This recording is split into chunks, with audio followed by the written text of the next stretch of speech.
So we pretty well know that this book, the Qur'an, could not have been written way down in the Hijaz. And we've got a lot of scholarship, but let's go to the one who knows the Arabic the best. Let's go to Al-Jalad. Let's see what Al-Jalad say. I want to see what he has to say, because he's going to go and show us something that's even stronger to prove that this book could not have been the Hijaz. Where does he put it? Tune in. We'll find out.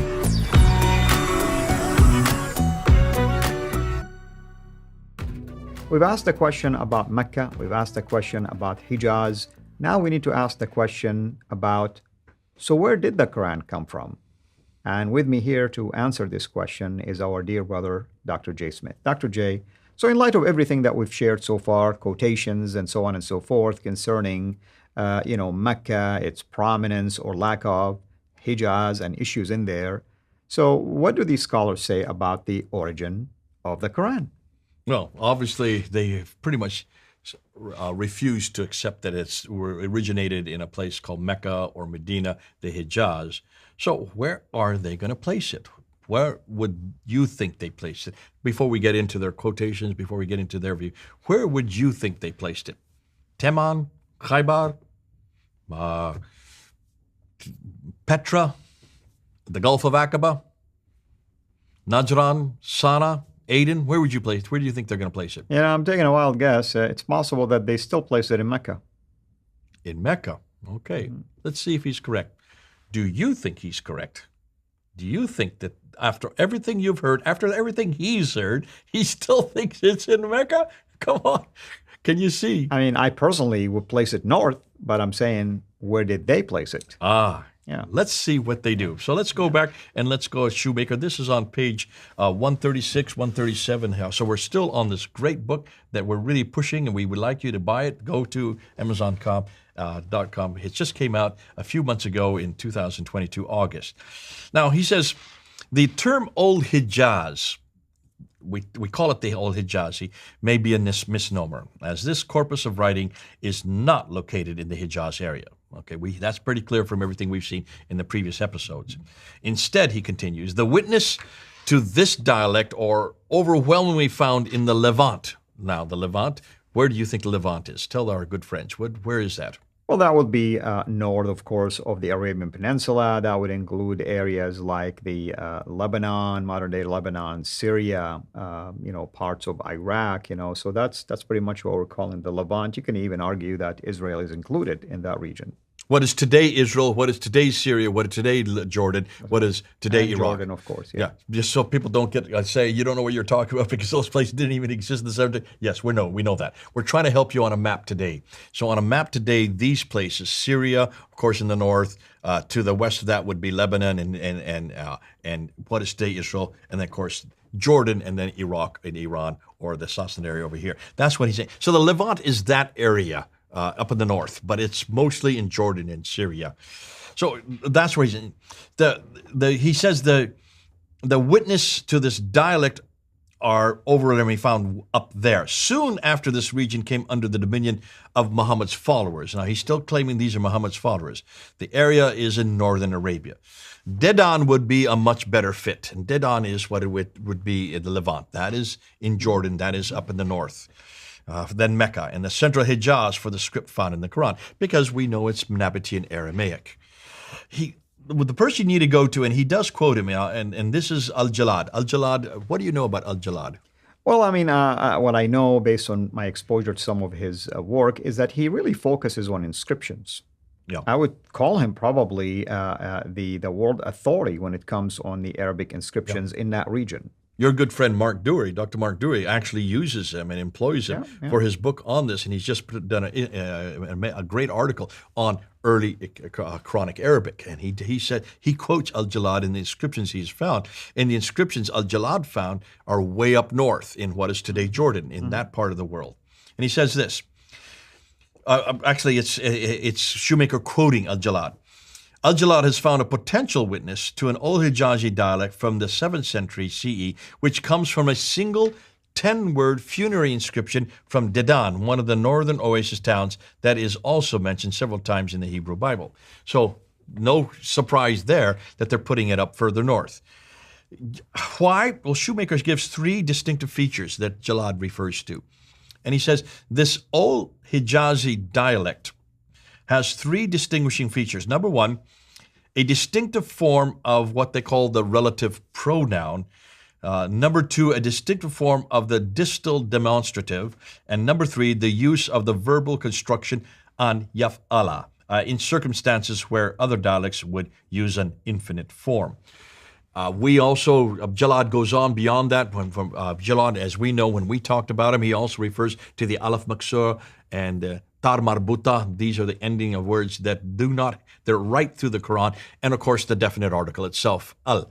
So these are right through the Quran. Those did not exist in the Sabaic Arabic that would have been used in the Hijaz. The Sabaic Arabic from the Sabine material way down in Yemen, that's the kind of Arabic that would be used in that area. We're going to talk about that in another upcoming episode. So it's very clear from what Jalad is saying is these demonstrative, distal demonstratives and also the relative pronouns, these do not fit in this central part of Arabia. They all fit way up in the north, up in what is today Jordan, what is today Syria, that area of the world.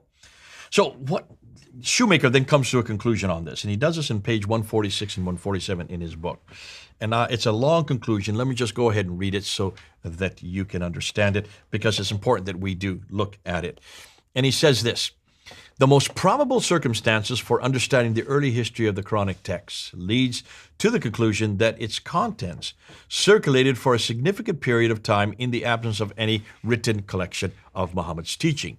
The earliest teachings were passed down orally, and then later on were then written as they had come to remember them, within a broader context of the sectarian milieu of the late ancient Near East. Now, what he's saying is, this makes sense. You need to look and see the sectarian milieu. You need to look at the groups that were actually introduced, that were actually discussing this, that were existed at that time. And the Quran is full of these sectarian groups. Wansborough, he wrote a book on the sectarian milieu just on this very point. So Shoemaker is mimicking what Wansborough said much earlier in the 1970s. No doubt, Shoemaker continues, these memories of Muhammad's teaching continue to change and grow even after they had begun to be written down. This is not at all uncommon, especially at the time when a community is making the shift from orality to writing. He's going to talk about this later, and so I'm not going to say too much more on that. The Quran, therefore, he says, only achieved its invariable archetypal form sometime around the turn of the 8th century. The circumstances of extended oral transmission and the existence of rival versions of the Quran. So he's talking about different codices, he's talking about rival codices, he's talking about written texts.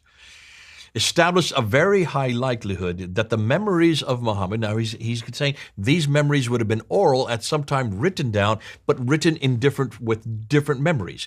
You have a memory, I have a memory, someone else has a memory, you write it in different codices, they do not agree. So he's talking about these codices.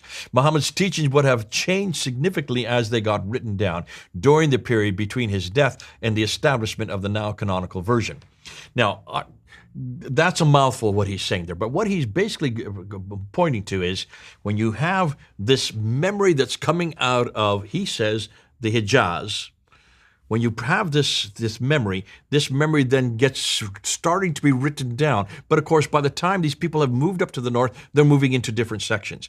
They're creating different sectarian groups, and they're reflecting their different sectarian groups. So therefore, different codices start to be created. Well, these codices do not parallel each other, so something had to be done to bring down a canonical text. He points that to Al-Hajjaj and Abd al-Malik in the turn of the century into the 8th century. I'm going to bring up something, and this is fascinating because and while I agree that this is one possible scenario, he's missing a huge point here.